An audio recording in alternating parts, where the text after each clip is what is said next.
त्वमेव माता च पिता त्वमेव त्वमेव बन्धुश्च सखा त्वमेव त्वमेव विद्या द्रविणं त्वमेव त्वमेव सर्वं मम देव देव।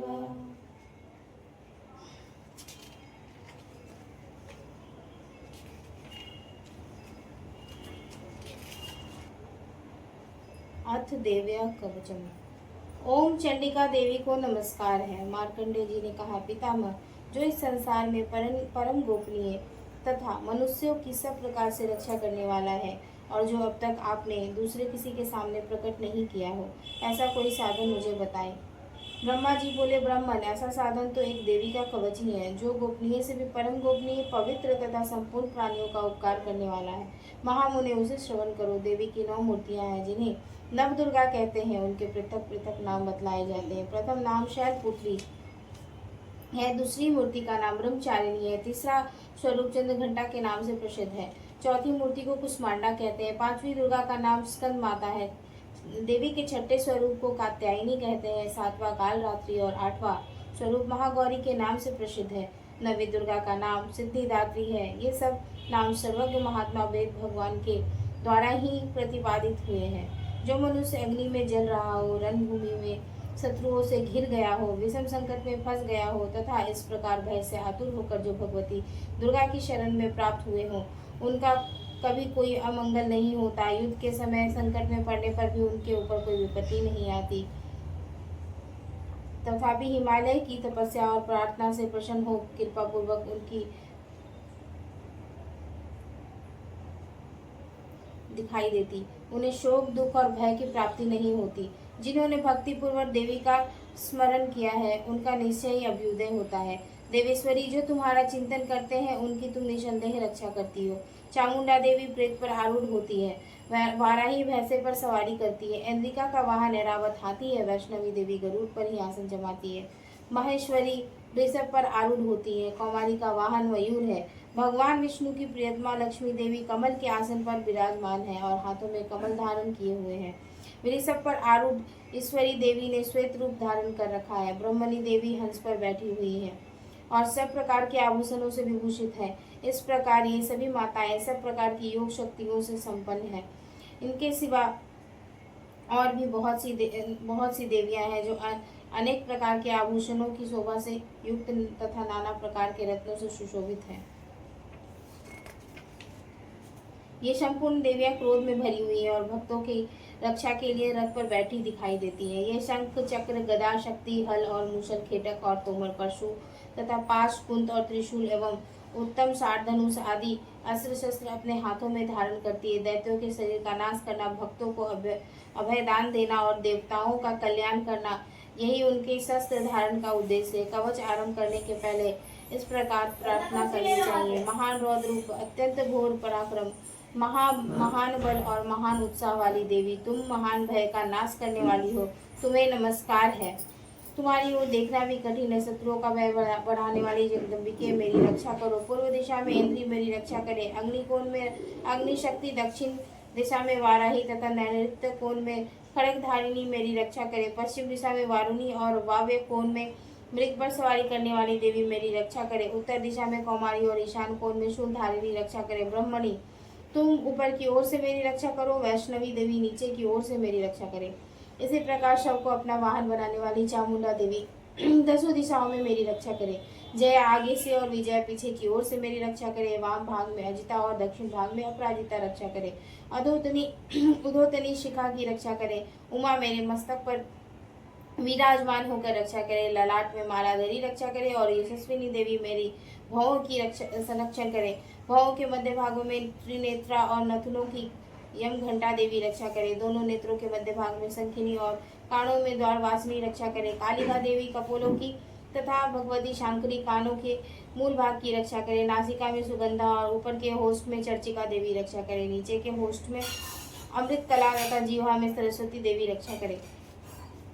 कौमारी दांतों की और चंडिका कंठ प्रदेश की रक्षा करे। चित्र घंटा गले की, घाटी की और महामाया तालु में रहकर रक्षा करे। कामाक्षी ठोड़ी की और सर्वमंगला मेरी वाणी की रक्षा करे। भद्रकाली ग्रीवा में और धनुर्धारी पृष्ठवंश में रहकर रक्षा करे। कंठ के बाहरी भाग में नील ग्रीवा और कंठ की नली में नलकुबरी रक्षा करे।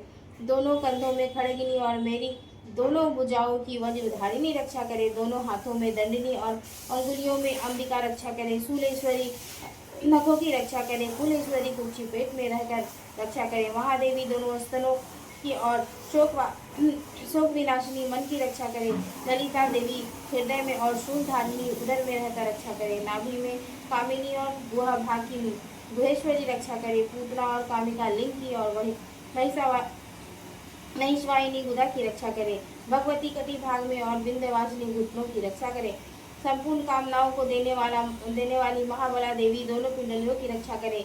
नरसिंही दोनों घुटियों और तेजसी देवी दोनों चरणों के पृष्ठभाग की रक्षा करे। श्री देवी पैरों की उंगलियों में और तलवासिनी पैरों के तलुओं में रहकर रक्षा करे। अपनी दाढ़ों के कारण भयंकर दिखाई देने वाली दृष्ट कराली देवी नखों की और उदर्भ केशविनी देवी केशों की रक्षा करे। रोमवलियों के छिद्रों में कौबेरी और त्वचा की बागीश्वरी देवी रक्षा करे। पार्वती देवी रक्त मज्जा वसा मांस हड्डी और मेद की रक्षा करे। आंतों की कालरात्रि और पीठ की मुकुटेश्वरी रक्षा करे। मूलाधार आदि कमल कोशों में पद्मावती देवी और कफ में चूड़ामणि देवी स्थित होकर रक्षा करे। नख के तेज की ज्वालामुखी रक्षा करे। जिसका किसी भी अस्त्र से भेदन नहीं हो सकता वह अभिदा देवी शरीर की समस्त संधियों में रहकर रक्षा करे। ब्राह्मणी आप मेरे वीर की रक्षा करे। छत्रेश्वरी छाया की तथा धर्मधारिणी देवी मेरे अहंकार मन और बुद्धि की रक्षा करे। हाथ में वज्र धारण करने वाली वज्रहस्ता देवी मेरे प्राण अपान व्यान उदान और समान वायु की रक्षा करे। कल्याण से सुशोभित होने वाली भगवती कल्याण शोभना मेरे प्राण की रक्षा करे। रस रूप गंध शब्द और स्पर्श इन विषयों का अनुभव करते समय योगिनी देवी रक्षा करे तथा सत्वगुण रजोगुण और तमोगुण रक्षा सदा नारायणी देवी करे। वाराही आयु की रक्षा करे। वैष्णवी धर्म की रक्षा करे तथा चक्रिणी देवी यश कीर्ति लक्ष्मी धन तथा विद्या की रक्षा करे। इंद्राणी आप मेरे गोत्र की रक्षा करे। चंडिके तुम मेरे पशुओं की रक्षा करो। महालक्ष्मी पुत्रों की रक्षा करे और भैरवी पत्नी की रक्षा करे। मेरे पद की सुपथा तथा मार्ग की क्षेमकरी रक्षा करे। राजा के दरबार में महालक्ष्मी रक्षा करे तथा सब और व्याप्त रहने वाली विजया देवी संपूर्ण भयों से मेरी रक्षा करे। देवी जो स्थान कवच में नहीं कहा गया है अतः रक्षा से रहित है वह सब तुम्हारे द्वारा सुरक्षित हो क्योंकि तुम विजयशालिनी और पाप नाशिनी हो। यदि अपने शरीर का भला चाहते हो तो मनुष्य बिना कवच के कहीं एक पग भी न जाए। कवच का पाठ करके ही यात्रा करे। कवच के द्वारा सब ओर से सुरक्षित मनुष्य जहाँ जहाँ भी जाता है वहाँ वहाँ उसे धन लाभ होता है तथा संपूर्ण कामनाओं की सिद्धि करने वाली विजय की प्राप्ति होती है। वह जिस जिस अभिष्ट वस्तु का चिंतन करता है उसको निश्चय ही प्राप्त कर लेता है। वह पुरुष इस पृथ्वी पर तुलना रहित महान ऐश्वर्य का भागी होता है। कवच से सुरक्षित मनुष्य निर्भय हो जाता है। युद्ध में उसकी पराजय नहीं होती तथा वह तीनों लोकों में पूजनीय होता है। देवी का यह कवच देवताओं के लिए भी दुर्लभ है। जो प्रतिदिन नियम पूर्वक तीनों संध्याओं के समय श्रद्धा के साथ इसका पाठ करता है उसे दैवी कला प्राप्त होती है तथा वह तीनों लोकों में कहीं भी पराजित नहीं होता। इतना ही नहीं वह अब मृत्यु से रहित वो 100 से भी अधिक वर्षों तक जीवित रहता है। मकड़ी चेचक और कोढ़ आदि उसकी संपूर्ण व्याधियां नष्ट हो जाती है। कनेर भांग अफीम धतूरे आदि का थावर विष सांप और बिच्छू आदि के काटने से चढ़ा हुआ जंगम विष तथा हिफेन और तेल के संयोग आदि से बनने वाला कृत्रिम विष ये सभी प्रकार के विष दूर हो जाते हैं। उनका कोई असर नहीं होता। इस पृथ्वी पर मारण मोहन आदि जितने अभिचारिक प्रयोग होते हैं तथा इस प्रकार के जितने मंत्र यंत्र होते हैं वे सब इस कवच को हृदय में धारण कर लेने पर उस मनुष्य को देखते ही नष्ट हो जाते हैं। यही नहीं पृथ्वी पर विचरने वाले ग्राम देवता आकाशचारी देव विशेष जल के संबंध में प्रकट होने वाले गण उपदेश मात्र से सिद्ध होने वाले निम्न कोटि के देवता अपने जन्म के साथ प्रकट होने वाले देवता कुल देवता माला डाकिनी शाकिनी अंतरिक्ष में विचरने वाली अत्यंत बलवती भयानक डाकनिया ग्रह भूत पिशाच यक्ष गंधर्व राक्षस ब्रह्म राक्षस बेताल कुष्मांड और भैरव आदि अनिष्टकारक देवता भी हृदय में कवच धारण किए रहने पर उस मनुष्य को देखते ही भाग जाते हैं। कवचधारी पुरुष को राजा से सम्मान वृद्धि प्राप्त होती है। यह कवच मनुष्य के तेज की वृद्धि करने वाला और उत्तम है। कवच का पाठ करने वाला पुरुष जो पहले कवच का पाठ विभूषित के बाद सप्तशती चंडिका का पाठ करता है उसकी जब तक वन पर्वत और कणों सहित यह पृथ्वी टिकी रहती है, तब तक यहाँ पुत्र पौत्र आदि संतान परंपरा बनी रहती है। फिर देह का अंत होने पर वह पुरुष भगवती महामाया के प्रसाद से उस नित्य परम पद को प्राप्त होता है, जो देवताओं के लिए भी दुर्लभ है। वह सुंदर दिव्य रूप धारण करता है और कल्याण में शिव के साथ आनंद का भागी होता है। इति देव्या कवचम संपूर्णम। अथार्गश्रोत्रम।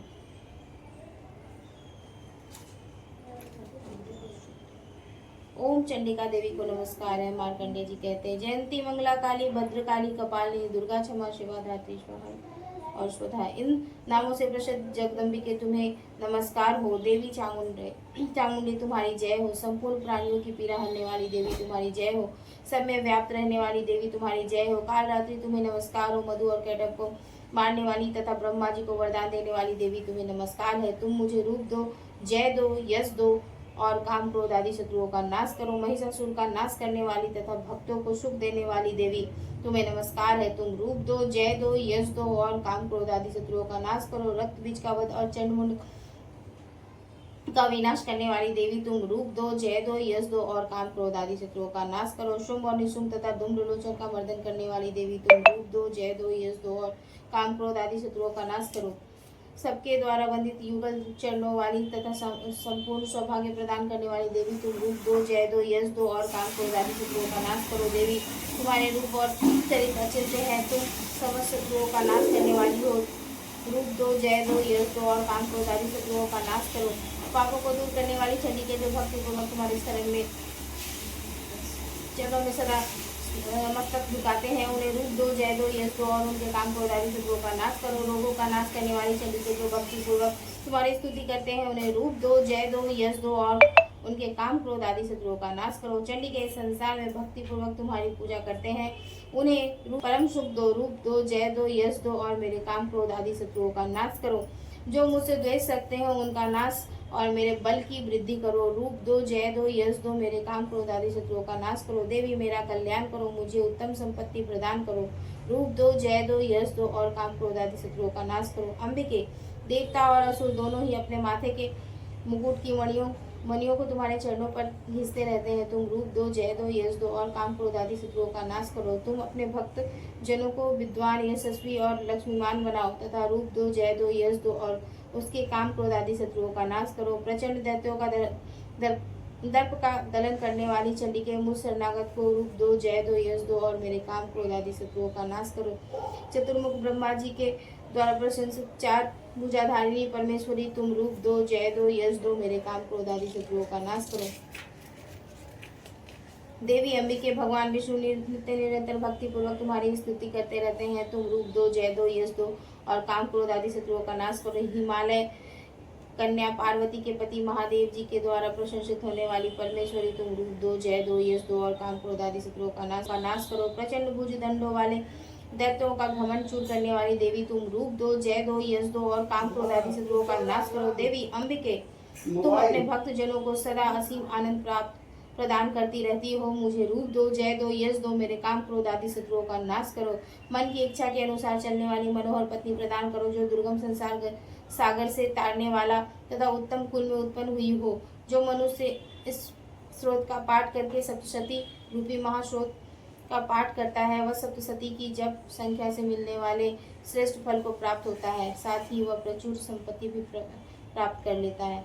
इति दिव्य अर्थलाभ स्तोत्रम संपूर्णम। अथ कीलकम।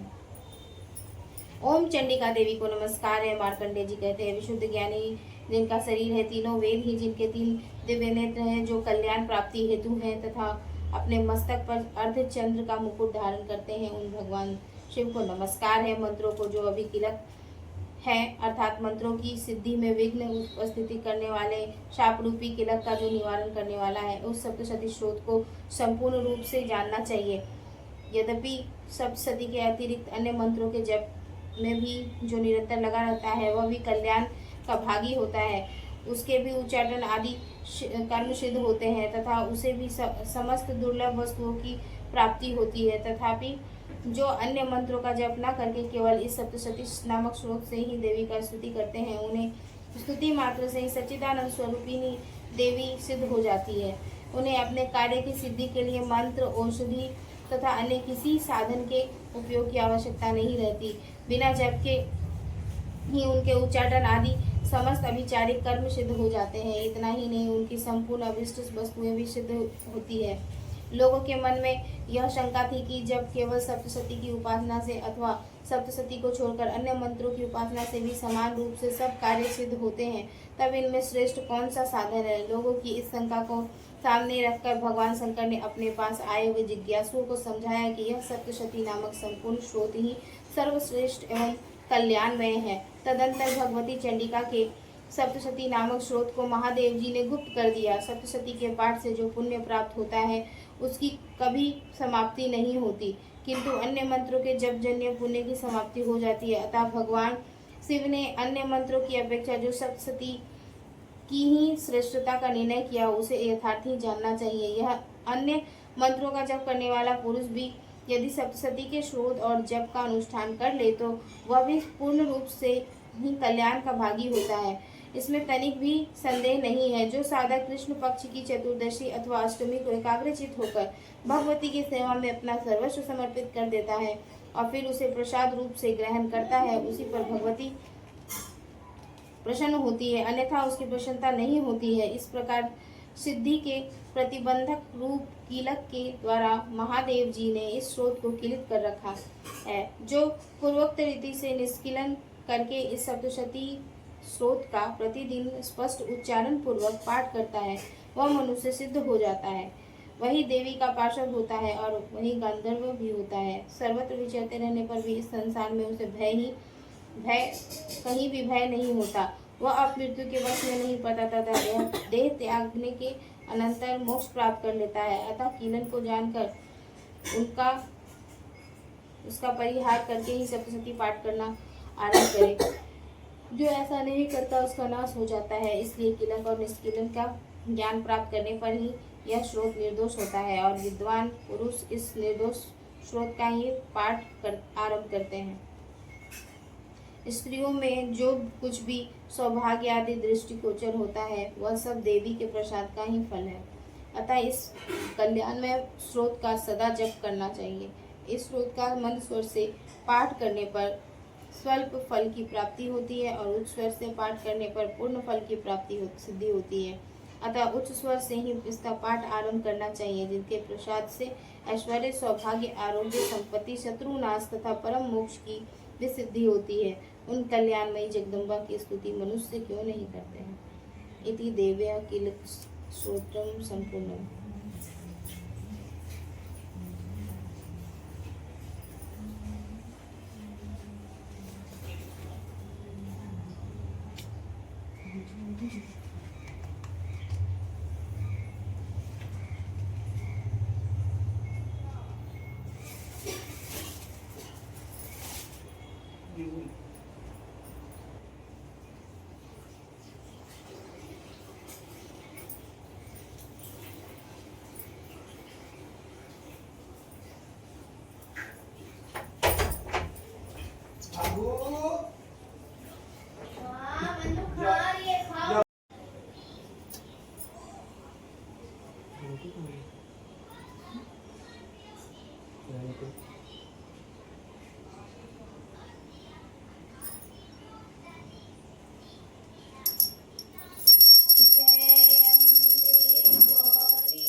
क्षमा प्रार्थना। परमेश्वरी, मेरे द्वारा रात दिन सहस्त्रों अपराध होते रहते हैं, यह मेरा दास है।